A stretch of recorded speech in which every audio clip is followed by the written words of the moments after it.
Mamie belle, la moustache et la capucha. Sito patamilo, milata katiki punetika. Sito patamilo, milata katiki punetika. Sito patamilo, milata katiki punetika. Sito patamilo, milata katiki takatiki. Sito patamilo, milata katiki punetika. Sito patamilo, milata katiki punetika. Sito patamilo, milata katiki punetika. Mamie belle, la moustache et la capucha. What's going on? This is your man John Fortune, your host of the Frustrated Fan Sports Show. And today, I know I'm late, but y'all, I had to rewatch that game because I was confused on where the collapse happened. Because as I'm watching the game, I'm like, okay, they're doing well, they're doing good. In the first half, we saw everybody look like they were on point. Defense was on point. Players were on point, coaches were on point, even to the point at where when Ron sat up there and told them to go out and kick the field goal on first down to basically close out the first half, I was like, okay, this is the level of play I was expecting, right? Then the third quarter comes around, and the third quarter is where the collapse starts. Where the collapse happens, because Philly I don't know if y'all remember. So what happened is that in the first quarter, Philly comes out. They grind the defense all the way down to like the inside the 5. And then Washington's defense gets the fumble. They make Jalen Hurts fumble. They get the ball. And right after they get the ball, the offense goes out there and practically goes, I think they had like maybe 6 plays. And the defense was right back out there. And the defense and Philly slowed the game completely down. And they grinded, and they grinded, and they grinded. And then they would have a big play here, and then a big play here, and then grind some more. Then another big play, then grind some more, then another big play. And that Washington defense was on the field for practically the entire third quarter. The entire third quarter. Then towards the end of the third quarter, Philly then ties the game up by scoring again. So now the score is, I think it's 24-24. So Washington then comes out and in the fourth quarter, and they get the first quick touchdown. Now I think the score is 17-7. So 17-17. So Washington comes out and they get the quick touchdown. Then Philly comes back and gets the touchdown right after that. So now the offense comes right back out there. Sam Howell throws the pick. Philly comes back down. They get the touchdown. Then we go back and we have a turnover on downs. We have the turnover on downs. Philly then comes back and they punt it. Washington comes back out, has another turnover on downs, because they had a turnover on downs twice in this game. So they have another turnover on downs, and then Philly goes off and scores again. So at that point, it was like the game at that point got completely out of hand. So the start of the collapse happens in the third quarter. And to be quite honest, I mean, it's almost troubling that a team can find a different way to beat you if they notice that the way they beat you the last time wasn't going to be effective. First, why is Emmanuel Forbes on A.J. Brown at all? You know he had a hard day the last time. In fact, his performance against A.J. Brown is what got him benched. So why would you have Emmanuel Forbes checking A.J. Brown? That is so stupid. So stupid. But then A.J. Brown, just to put it on, and you can't put it all on Emmanuel Forbes, because guess what? A.J. Brown had an amazing touchdown against St. Juice. So it wasn't one of those things where you can just blame Emmanuel Forbes. Now, was it stupid to put him on A.J. Brown? Yes, it was. But you can't just blame that on that. A.J. Brown is phenomenal, but at the same time, you can't expect for him to do well against a guy he had his worst day against. You knew he was going to have a bad day against A.J. Brown. You knew that. So why would you sit up there and put him on him? Next, like I said again, the offense, I mean, in the third quarter, the defense was grinded into the ground. Like, there were, again, big plays. Big plays was a big part of it again. But again, it was after grinding. It was after a short pass here, a couple yards on a run here. It was just a grind fest. And Washington wasn't doing a lot offensively to make things happen. So, like I said, if y'all go back and y'all watch it, that entire third quarter, the defense is on the field. They're on the field, and towards the end of the third quarter, that's when they give up the touchdown. That's when they give the game time touchdown to Philadelphia. I think it was the game time touchdown.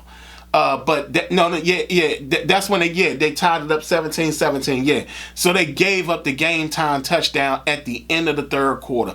They were grinded the whole third quarter. Then again, like I said, we went out. Guess what? Boom. Washington comes in. They score immediately. Washington goes down and scores. Philadelphia then comes back out. They grind a little bit more. They score. Then, boom, next thing you know, out comes Sam Howell. He throws the pick. Philly's back on offense. The defense is back out there, and Philly goes to work again. So you're talking about, if you really think about it, the defense was on the field for practically 2 whole quarters. Like, they were on the field for a very long time. Well, you might as well just say 1 whole quarter. Let's just say a quarter and a half. But they were out there for a very long time. And it was like, you could see that they were being worn out because they were stopping the run. They were really stopping the run, but they were out there for so long. It's like they got no real time to breathe. They got no real time to breathe. And that secondary was just horrendous. Just completely horrendous yesterday. And I mean, Sam Howell had a good game. He had a good game up until the interception. Then at that point, he started doing stuff that was just not necessary, like throwing the ball way too hard. Like, yeah, you can want Terry to catch something, but when you hear the ball pop him in the arm, like the ball is coming so fast that it hits his inside arm before he even gets a chance to get himself together to catch the ball.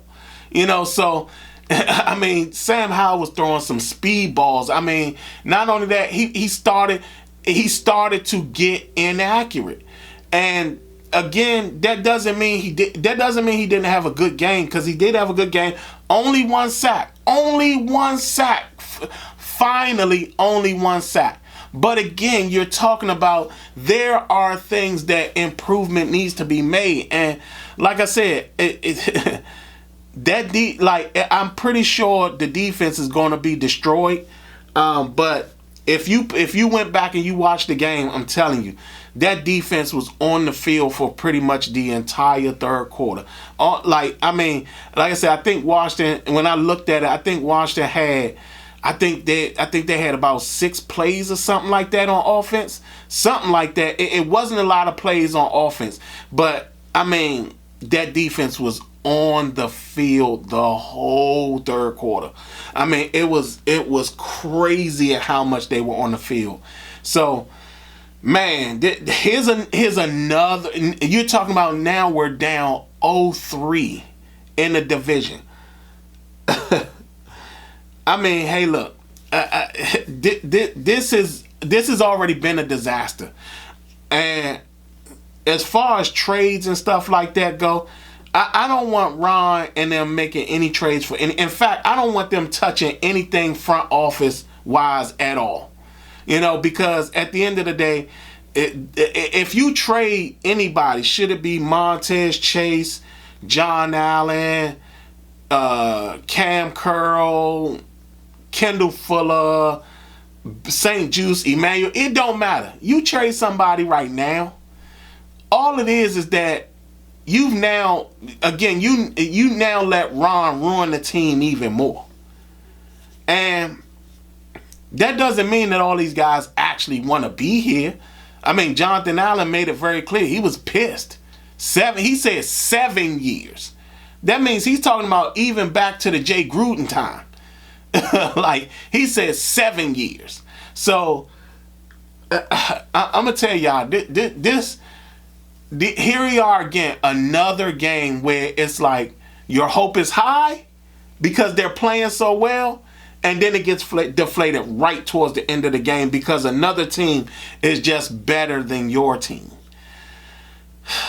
Man, this was one that I don't even understand. I mean, you know, it's like, it's that thing where it's like, you know, you all this energy, all this excitement, everything is happening, and all of a sudden it's like a movie. It's like the some of the movies, right?